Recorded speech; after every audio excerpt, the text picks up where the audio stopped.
নমস্কার, ব্রেকিং বাংলায় আপনাদের স্বাগত। আমি জয়ন্ত মজুমদার।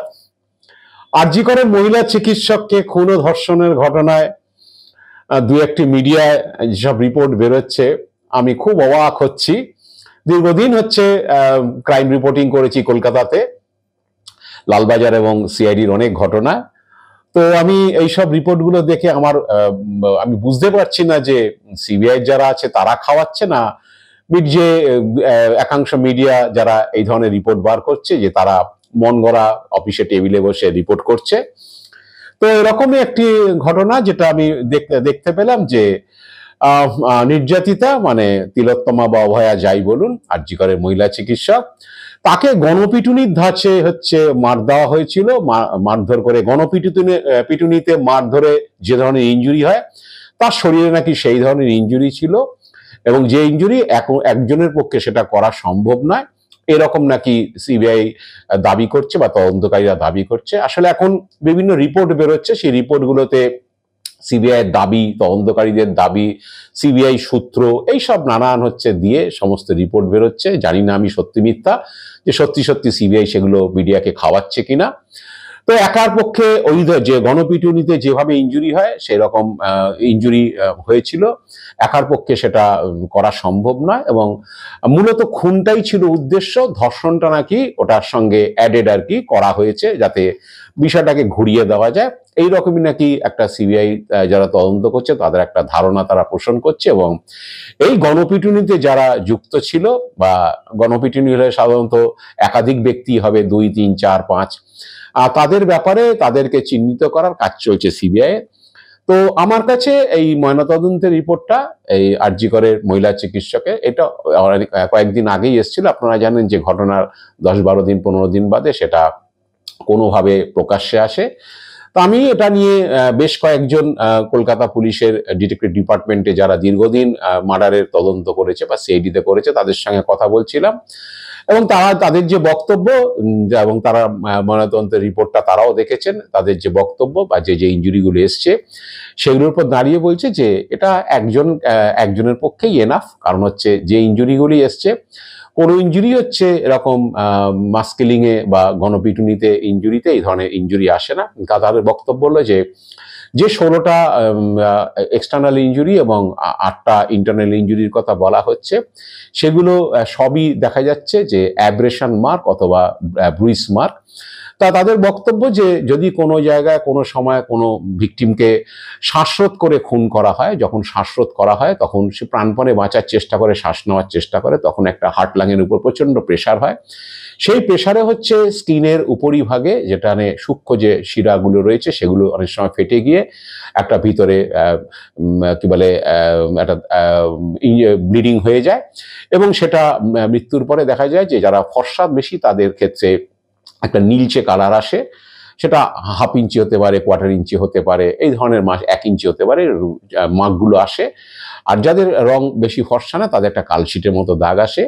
তো সেগুলোকে ছুরি দিয়ে চিরলে সেখানে দেখা যায় যে ব্লাড ক্লট করে গেছে। আসলে যখন ওই রকম হেভি প্রেশার হয় শ্বাসরোধ করে কাউকে খুন করলে, তো তখন ওই রকম ভাবে যে শরীরের ভিতরে এই জিনিসগুলো হয়, বিশেষ করে সূক্ষ্ম জায়গাগুলো শরীরের, অনেক সময় গালের ভিতরে হয়, ব্রেনের মধ্যে হয়। তো এই মার্কসগুলো আসে। আর হচ্ছে অ্যাব্রেশন মার্কস, কারণ ধর্ষণের ঘটনা ঘটলে ধস্তাধস্তি হবে, মাথা ঢুকে যাবে, মাথার ভিতরে তার জন্য কিছু ইনজুরি হতে পারে, সেরকমই ওই ধরনের ইনজুরি, টিস্যু ছিঁড়ে গিয়ে ইনজুরি হতে পারে। তো এবং বিভিন্ন জায়গায় ঘষটা লেগে যেতে পারে, সেরকম ধরনের মার্কস আসে। এরকম 16টা যে ইনজুরি, তার মধ্যে ব্রুইস মার্কস এবং হচ্ছে অ্যাব্রেশন মার্কস এসছে। কিন্তু গণপিটুনিতে যে ধরনের ইনজুরি হয় সেই ধরনের ইনজুরি কিছু নেই। কারণ হচ্ছে সেখানকার ইনজুরি এলোপাতারি সমস্ত জায়গায় হয়, ভিতরে মাসল থেতলে যায়, হ্যাঁ, কি বলে হাড় ভেঙে যায়, অনেক কিছু ঘটনা, ডিসলোকেশন হয়ে যায় কোনো সময় হাড়, বা কোনো হাতের, কাঁধের, পায়ের বিভিন্ন জায়গায় এলোপাতারি মারধর করলে যেটা হয়, বিভিন্ন জায়গায় শরীরের বিভিন্ন পার্টে হাড় এসবের ডিসলোকেশন হবে, ভিতরে মাংস থেতলে যাবে, এই ধরনের ইনজুরিগুলো আসে। কিন্তু এটা যেটা এসছে একদম স্বাভাবিক, মানে যদি শ্বাসরোধ করে খুন করা হয় এরকম ব্রুইস মার্ক আসে, ব্রেনের ভিতরে আসে, আসে, চামড়ার উপরই ভাগে আসে, যেগুলো পরবর্তীকালে দেখা যায় যে সেখানে ব্লাড ক্লটিং হয়েছে। এবং যে অ্যাব্রেশন মার্কস, যেগুলো ঘষ্টাঘষ্টিতে হয়, ঘষ্টানো দাগ যেগুলো বলে, সূক্ষ্ম একদম উপরে, সেই রকম মার্কস এখানে এসছে। ব্রেনের ভিতরে যে ইনজুরিটা দেখা যাচ্ছে গোটার সাথে সবই হচ্ছে টিস্যু ছিঁড়ে যাওয়া, সেটা মাথা ঠোকাঠুকি হলে, ধস্তাধস্তি হলে সেটা হতে পারে। এবং হচ্ছে ওই যখন শ্বাসরোধ করা হয় তখন যখন শ্বাস নিতে পারে না, হেভি প্রেশার হয় লাঙের উপর এবং হার্টের উপরে, সেই সময় এই হচ্ছে ইনজুরিগুলো আসে। এবং তারপর আপনারা জানেন যে ইতিমধ্যেই অনেকেই জেনেছেন যে তার থাইরয়েড কার্টিলেজ ভেঙে গেছে, যেখানটা গলায়, যেখানটা তাকে শ্বাসরোধ করার জন্য গলা চেপে ধরেছিল, সেখানে তার সেটা ভেঙে যায় কার্টিলেজটা, যেখানে শ্বাসরোধ করা হয়। এবং ওই আঙ্গুল দিয়ে চাপলে কিছু মাস্ক ভিতরে আসে, গলা যখন চেপে ধরে, খুব জোরে চেপে ধরে, তখন মারা যাওয়ার পরে সেই জায়গাটাতে আসে, সেটাও ইন্টারনাল আসতে পারে, কিন্তু বাইরে থেকে কিছুটা দাগ দেখা যায়। তো এই ধরনের মাস্ক এসছে, এবং কোনো একজন আততায়ীর পক্ষেই হচ্ছে এটা করা সম্ভব। এর জন্য দুজনও দরকার পড়ে না, কারণ স্বাভাবিক শ্বাসরোধ করে খুন হলে এই ধরনের মাস্ক আসে। কিন্তু যদি কাউকে গলা নলি কেটে দেওয়া হয়, কি কাউকে গুলি করে দেওয়া হয়, তাদের ওই শরীরে ওই ধরনের ব্রুইস মার্কগুলো আসবে না, কারণ তাদের সেই ব্যাপারটাই থাকে না যে হার্ট লাঙের উপর খুব চাপ পড়ছে, সে বাঁচার জন্য চেষ্টা করছে, 10 সেকেন্ড 15 সেকেন্ড ধরে যুদ্ধে একটা সময় সে শ্বাসরোধ হয়ে গেল। অনেক সময় গলার পাশে যে হার্ট থেকে যে ব্রেনে যায়, যে আটারিতে ব্লাড, সেই কি বলে আটারিও হচ্ছে ড্যামেজ হয়। এই সব চিহ্নগুলোই আসে, মোটামুটিভাবে সেই চিহ্নগুলোই এসছে। এবং পোস্টমর্টেমের চিকিৎসকরা হচ্ছে সেখানে তারা পরিষ্কার হোমিসাইডাল মানে স্ট্র্যাঙ্গুলেশন এবং স্মদারিং দুটোই দিয়েছে, গলা টিপে এবং মুখ নাক বন্ধ করে শ্বাসরোধ করে তাকে খুন করা হয়েছে। এবং তার সেক্সুয়াল অ্যাসল্টের চিহ্ন রয়েছে, সেটাও তারা মেনশন করেছে। হাড় ভাঙার কোনো গল্প নেই, যেটা প্রথম দিকে শোনা যাচ্ছিল পেলভিক বোন ভেঙেছে, কলার বোন ভেঙেছে, কিচ্ছু সেসব হাড় ভাঙার কোনো গল্প নেই, কোনো ডিসলোকেশনের কোনো বিষয় নেই। সবই এই ধরনের মার্কস অফ ইনজুরি এসছে। এখানে গণপিটুনি হলে যে ধরনের আসে সেই ধরনের কোনো ইনজুরি এখানে নেই। এবং এই পোস্টমর্টেমটা 3 জন ডাক্তার করেছেন। আপনারা জানেন ফরেন্সিক মেডিসিন একজন প্রফেসর, একজন অ্যাসিস্ট্যান্ট প্রফেসর, একজন অ্যাসোসিয়েট প্রফেসর, এবং হচ্ছে একজন ম্যাজিস্ট্রেট উপস্থিত ছিলেন, এবং সর্বোপরি হচ্ছে জুনিয়র ডাক্তারদের 5 জন প্রতিনিধি উপস্থিত ছিলেন। এবং এ প্রশ্ন তোলা হয়েছে মৃতদেহের নাকি ব্যাক পোর্শন দেখা হয়নি, সেটাও দেখা হয়েছে। এবং সেই দেখেই হচ্ছে ইনজুরিগুলো শরীরের বিভিন্ন জায়গায় যেখানে হয়েছে সেটা হয়েছে। ব্রেন ব্যবচ্ছেদ করার পরে ব্রেনের ভিতরে 7খানা ইনজুরি পাওয়া গেছে, সেগুলো হচ্ছে মেনলি টিস্যুগুলো ছিঁড়েছে যখন শ্বাসরোধ করা হয়েছে, বা কোনো সময় মাথা ঠোকাঠুকি হয়ে গেলে সেখানে ইনজুরিটা হয় ভিতরে, সেগুলো খুব সূক্ষ্ম এবং সেখান থেকে ব্লিড করে যায়, রক্তপাত হয়ে যায়, সেই ধরনের ইনজুরিগুলো পাওয়া গেছে। তো এইটার পরে যারা জুনিয়র ডাক্তাররা ছিলেন তারা স্যাটিসফাইড হয়ে 5 জন তারা সই করেছেন। এবং তাদের মধ্যে 3 জন আবার জুনিয়র ডাক্তারদের যে কমিটি রয়েছে তার আবার পদাধিকারী। তো মিডিয়াকে দিয়ে এখন মিডিয়া এখন একাংশ বিভিন্ন খবর প্রকাশ করছে। আমার ধারণা যে সিবিআই তদন্তকারীরা তাদেরকে খাওয়াতে পারে। একটা সেকেন্ড হচ্ছে নয় মিডিয়া যে একাংশ যারা করছে তারা হয়তো নিজেরা অফিসে বসে টেবিলে বসে হয়তো পোস্টমর্টেম রিপোর্টটা তাদের কাছে আছে কিনা আমি জানি না, এবং থাকলেও সেটাকে বিকৃত করার জন্য হয়তো করে থাকতে পারে। তো এই হলো বিষয়, ইনকোয়েস্টের বিষয়ে প্রশ্ন তোলা হয়েছে। তো আমি বলি যে যারা সেখানে উপস্থিত ছিলেন সাক্ষী হিসাবে, তারা সবটাই তো দেখেছেন, তারা তো ডিসস্যাটিসফ্যাকশন তারা কিছু বলেননি বা কিছু করেননি, তারা স্যাটিসফাইড হয়েছেন বলেই সই করেছেন।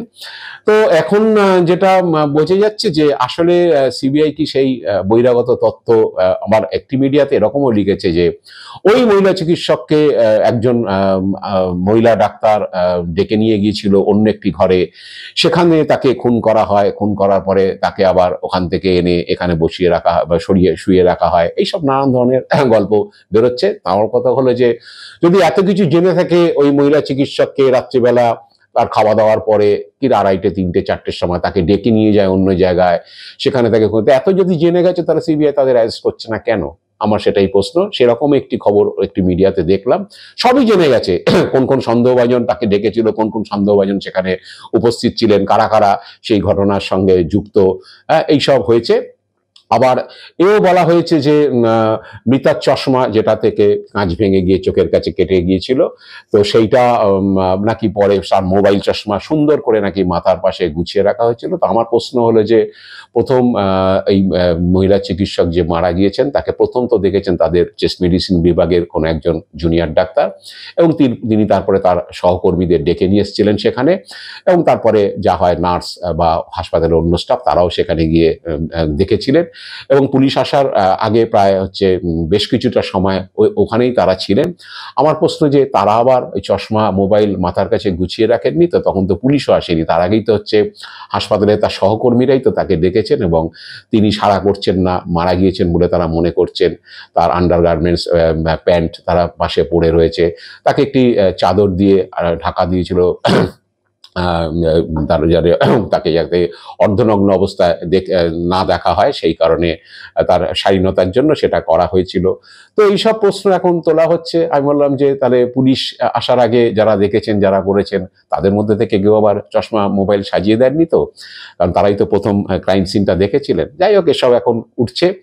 তো অনেকেই বলছেন যারা তদন্তকারী অফিসার যে বহিরাগত তত্ত্ব খাড়া করতে গেলে সিবিআই এখন পারছে না কিছু করতে, তারা এখন এই ধরনের বিভিন্ন মিডিয়াকে হয়তো তারা এই সব গল্প খাওয়াচ্ছেন।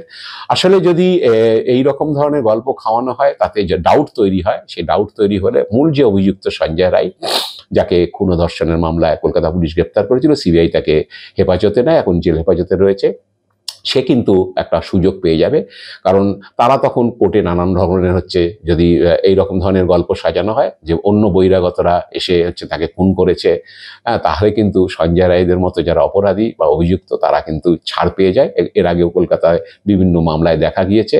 যত সন্দেহ তৈরি হবে মার্ডার নিয়ে, মার্ডারের কোথায় হয়েছে, কি হয়েছে না হয়েছে, তত মূল অভিযুক্ত সে খালাস পাওয়ার জন্য সে চেষ্টা করবে। সে তখন বলবে যে হ্যাঁ, আগে অন্য লোক খুন করেছে, আমি তখন ঘরে ঢুকেছিলাম, ঘরে ঢুকে তখন দেখে আমি ভয়ের চোটে সেখান থেকে পালিয়ে এসেছি। এটা ইতিমধ্যেই তাদের আইনজীবীরা বা সেই অভিযুক্ত বলার চেষ্টা করছেন।